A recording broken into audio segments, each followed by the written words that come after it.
welcome back to the Best Travel channel. My name is Gareth and I'm in Lancaster today.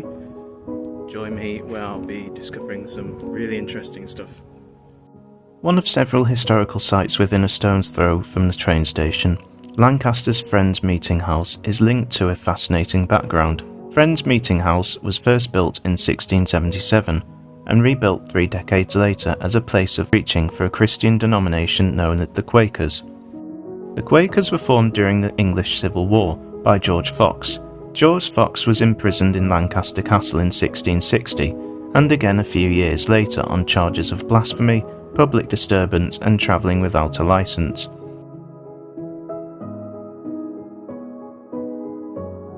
Like many historical buildings, Lancaster Castle is believed to have been built on top of Roman remains. It was built from timber in the late 11th century and part of the lands owned by the Norman lord Roger de Poitou, whose lands spanned between the rivers of the Ribble and Mersey. It was rebuilt in stone in the 12th to 13th century, which was very expensive, but necessary, since the Scottish border was just past Cumbria. In fact, a century later, the Scots did invade and damage the castle. Catholics were executed here by order of Elizabeth I, along with it being the place where the Pendle witches were executed in 1612. Lancaster Castle was later a jail, and Lancaster sentenced more people to death than any other court in the country, since its court covered the industrial areas of Manchester and Liverpool during the Industrial Revolution.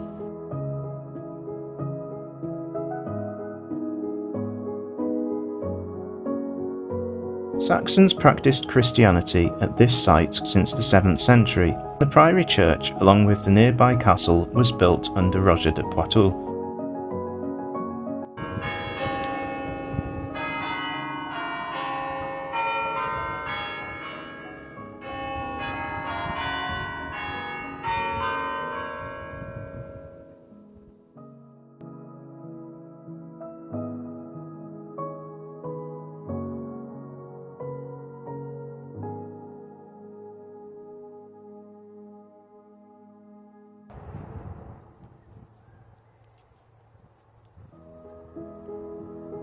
What is left of the Romans' mark on Lancaster is here at Castle Hill. These are the remains of a Roman bathhouse that was likely part of an official's mansion found at the fort.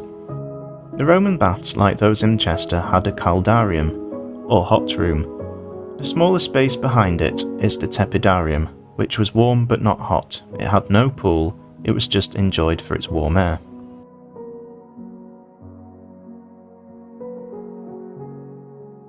On this Georgian square, called Dalton Square, at number 2, was the home and GP practice of Dr. Bukhtiar Rustomji Hakim. Dr. Hakim was born in British Mumbai and lived with his common-in-law wife Isabella. Dr. Hakim changed his name from Bukhtiar Rustomji to Buck Ruxton. He was a well-liked and compassionate doctor, and he had 3 children, which were looked after by the family maid Mary Rogerson. However, Dr. Ruxton became increasingly paranoid that his wife was being unfaithful.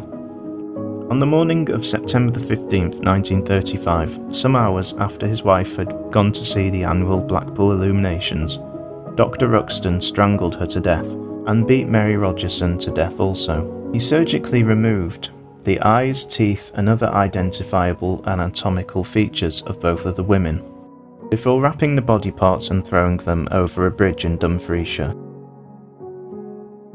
Despite his efforts, he was later caught out. The emerging field of forensic entomology to pinpoint the women's death and other pioneering methods led to him being arrested and executed by hanging 7 months later at Manchester Prison. Here is the Grand Theatre. It is the 3rd oldest theatre in Britain after Drury Lane and the Bristol Old Vic. It was completed in 1782 and further altered several times, including by Frank Matcham. You may remember him from my Blackpool video. Much of the brickwork is intact from its grand opening, despite a fire in 1908.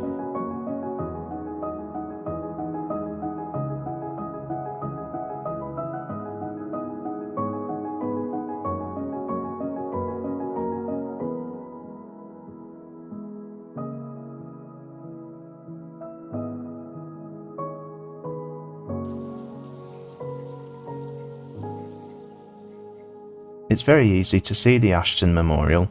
It sits atop of the Williamson Park and was built in honour of Jessie Ashton, the wife of James Williamson, 1st Baron of Ashton.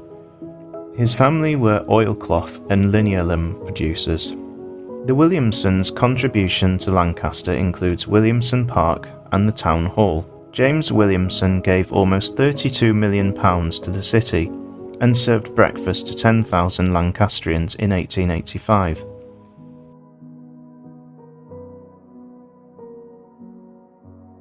Nowadays, the Quay of St George's is a peaceful sight. Rewind the clock just under 300 years back to 1750, and the picture is altogether different. Lancaster was the 4th largest slave port in the United Kingdom, behind Liverpool, Bristol and London.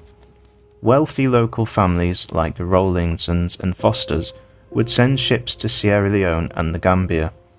The captain of the ship would barter goods like furniture, clothing and metal objects in exchange for slaves.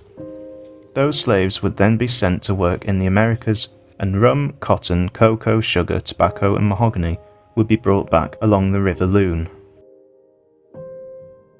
The voyages were dangerous, conditions were unhygienic, with vinegar being the only antiseptic, and disease spread quickly under cramped, warm conditions. It was not abnormal for a quarter of the slaves to not make the journey to the New World.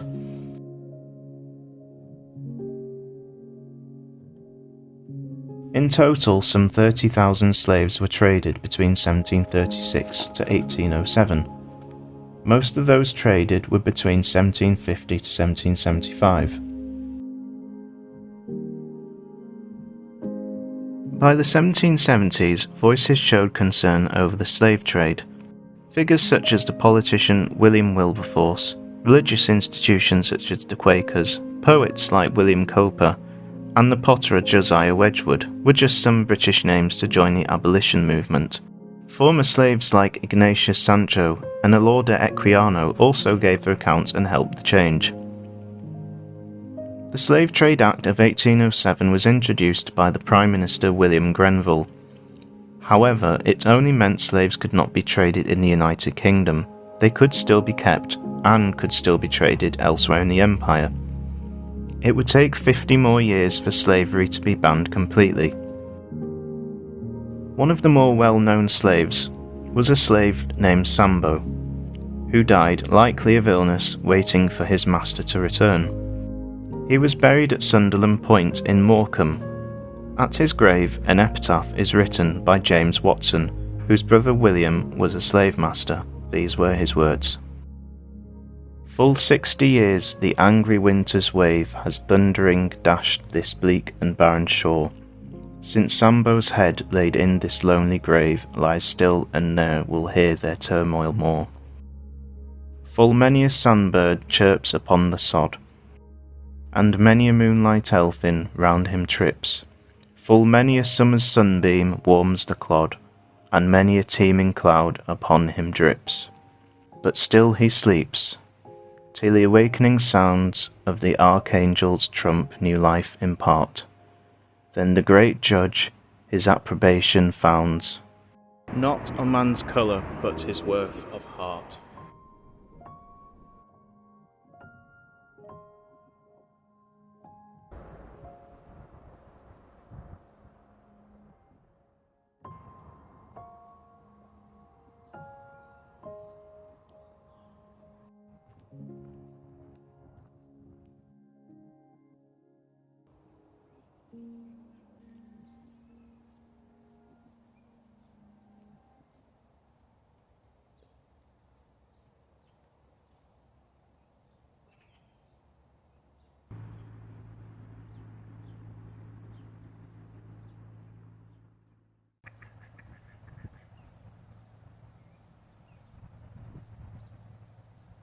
So eventually this canal should lead us to the Lune Aqueduct.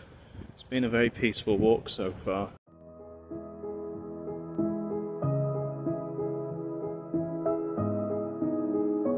I end my day here at Lancaster at the Lune Aqueduct, a postcard-worthy wonder that carries the Lancaster Canal across the River Lune. It was built by the Scottish engineer John Rennie the Elder in the closing years of the 18th century. His projects include Rochdale Canal, the first Waterloo Bridge and Southwark Bridge in London, as well as the plans for London Bridge.